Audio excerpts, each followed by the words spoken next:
Indonesian police are under pressure to investigate the country's former President Joko Widodo for corruption. This after an international non-profit organization of investigative journalists announced that Mr. Widodo was a finalist for 2024's Most Corrupt Person of the Year.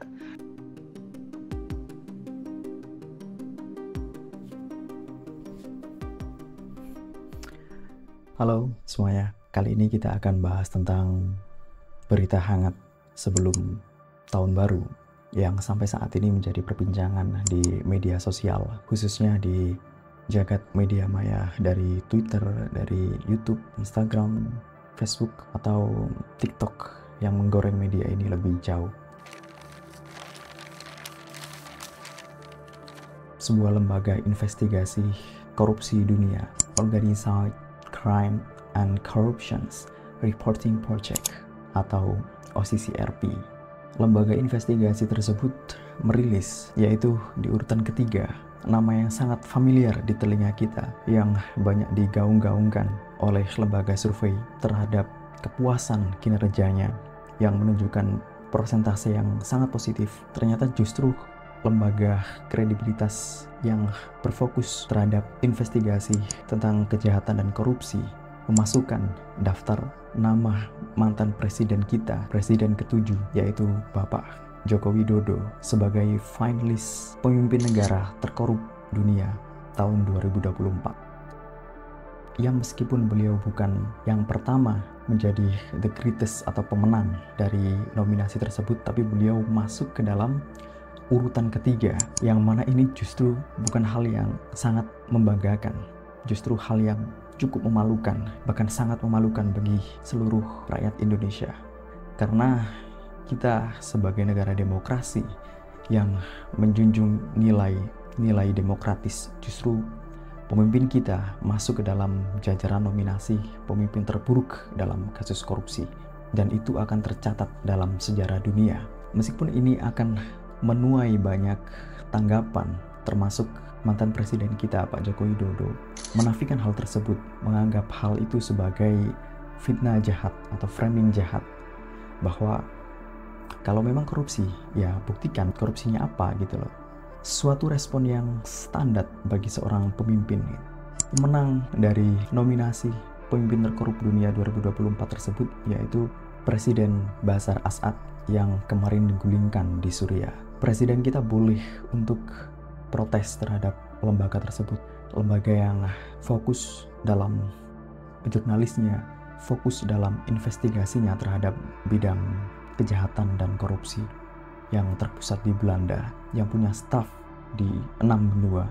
Silakan untuk protes, karena kalau memang tuduhan itu tidak benar, maka mantan presiden kita Pak Joko Widodo harus membuktikan bahwa klaim itu tidak benar dengan data tersebut. Kalau beliau mengatakan bahwa kalau memang korupsi buktinya apa, maka kita juga bisa pertanyakan dengan logika terbalik. Kalau nggak korupsi buktinya apa gitu kan. Karena ini akan jadi polemik dan sebagai goresan tinta hitam bagi catatan demokrasi kita yang akan melekat menjadi jejak footprint yang anak turun kita justru nanti akan membaca bahwa ternyata Indonesia pernah dipimpin oleh presiden yang korup.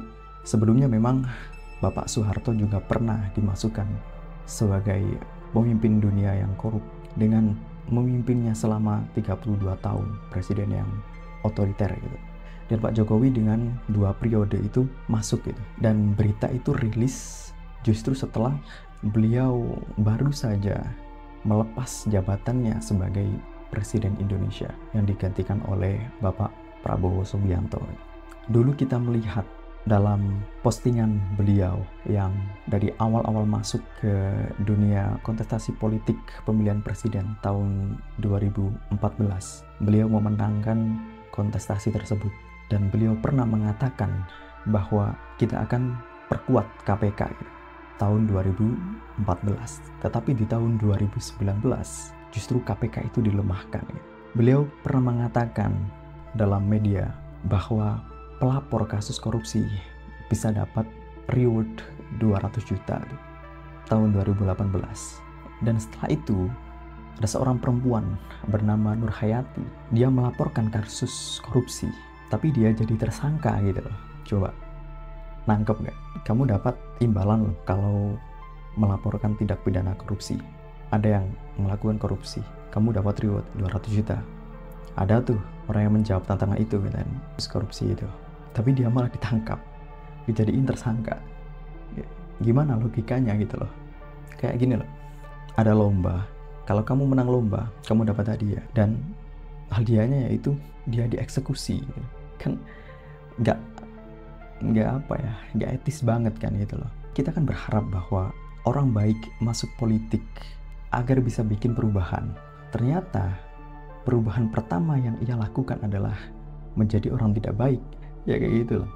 Jadi kalau ada yang bertanya bahwa mengapa komitmen Presiden Pak Jokowi tentang pemberantasan korupsi luntur, ya jawabannya memang gak ada komitmen gitu loh. Dan justru di akhir kepemimpinan beliau, finalnya beliau masuk ke nominasi pemimpin korup. Gimana tuh?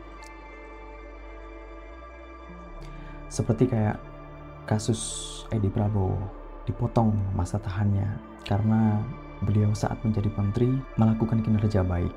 Ya kalau baik ya nggak dikasuskan gitu loh. Gimana sih?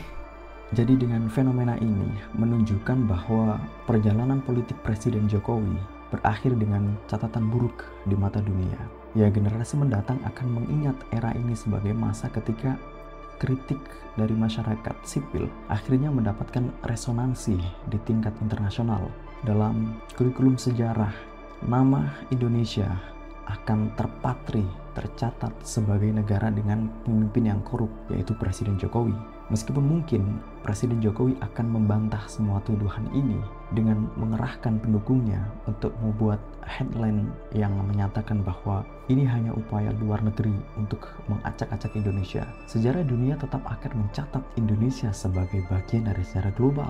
Ya karena Indonesia akan dikenal sebagai penyumbang korupsi dan otoritarianisme di dunia. Para peneliti politik akan mengevaluasi apa yang terjadi selama pemerintahan Presiden Jokowi sehingga dia memperoleh label sebagai salah satu dari sedikit orang yang berprestasi di bidang kriminal korupsi dan tentunya perusakan demokrasi. Ya meskipun kita mungkin ditangkap oleh Undang-Undang ITE jika mengucapkan hal ini, mereka yang melakukan pemeringatan di tingkat internasional tidak bisa ditangkap itu. Dengan masuknya nama Jokowi di antara 5 pemimpin paling korup di dunia, ini menjadi justifikasi bagi para kritikus Jokowi, termasuk aktivis, mahasiswa, dan tokoh oposisi. Rocky Gerung menyatakan dalam kanal YouTube-nya bahwa kenapa Pak Jokowi masuk dalam nominasi tersebut itu karena 2 hal, yaitu kenapa Presiden Jokowi masuk di dalam kategori itu sebagai penjahat demokrasi, sebagai pemimpin korupsi? Karena 2 hal. Pertama, Jokowi memakai dan memanipulasi hukum dan konstitusi untuk menguasai negara. Itu yang berkali-kali ditunjukkan dengan fenomena Fufu-Fapa segala macam itulah. Yang kedua, menggunakan kekuasaan dia untuk menghalangi para pejuang demokrasi. Jadi korupsi dan kejahatan kemanusiaan itu satu paket. Dirumuskan dengan cara sederhana, korupsi adalah upaya untuk merampas kekayaan negara untuk kepentingan kelompoknya, dan korupsi adalah upaya untuk membajak demokrasi itu. Jadi seluruh yang pernah diterangkan oleh BEM UI, BEM Gajah Mada, BEM Erlangga, BEM macam-macam itu, atau BEM se-Indonesia itu, seluruh satir yang pernah dibuat oleh mahasiswa yang mengolok-olok bahkan menggantung patung Pak Jokowi di alun-alun UGM atau di pusat-pusat kampus, yang BMUI yang membuat ironi tentang si penipu segala macam, akhirnya memperoleh kejelasan ketika Presiden Jokowi dinobatkan sebagai satu di antara pemimpin terburuk dunia, terburuk dalam soal korupsi, di dalam upaya untuk merusak demokrasi, dalam maneuvering untuk memanipulasi konstitusi. Jadi itu semuanya benar, dan itu sebetulnya yang menyebabkan dunia itu menghitung Indonesia sebagai negara gagal tuh. Itu dasarnya kan. Dan itu juga yang kita maksud di dalam pembicaraan beberapa tahun sebelumnya, bahwa pasti kelakuan Jokowi ini akan dihitung oleh sejarah. Tuh berkali-kali saya terangkan, dibahas di FNN, dibahas di banyak podcast yang kritis bahwa Jokowi itu akan dinobatkan sebagai seorang buruk, seorang tiran, seorang despot bahkan tuh. Nah itu yang terjadi sekarang. Jadi apa yang mau dikatakan oleh para pemuja Jokowi, apa yang mau dikatakan oleh para pembela dinasti Jokowi, apa yang mau dikatakan oleh mereka yang memperkarakan dan mempidanakan, melaporkan aktivis-aktivis yang mendukung-dukungkan Jokowi, yang mensatirkan Jokowi.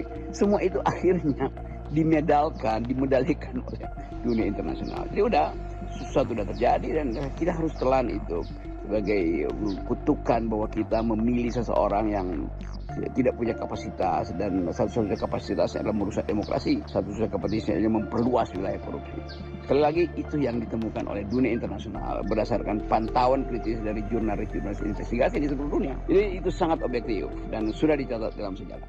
Lembaga investigasi jurnalistik OCCRP tidak mungkin sembarangan dalam memberikan daftar orang-orang yang masuk pemimpin terkorup itu. Pasti ada datanya, ada risetnya. Jadi itu sudah divalidasi oleh editorial itu, editor eksternal.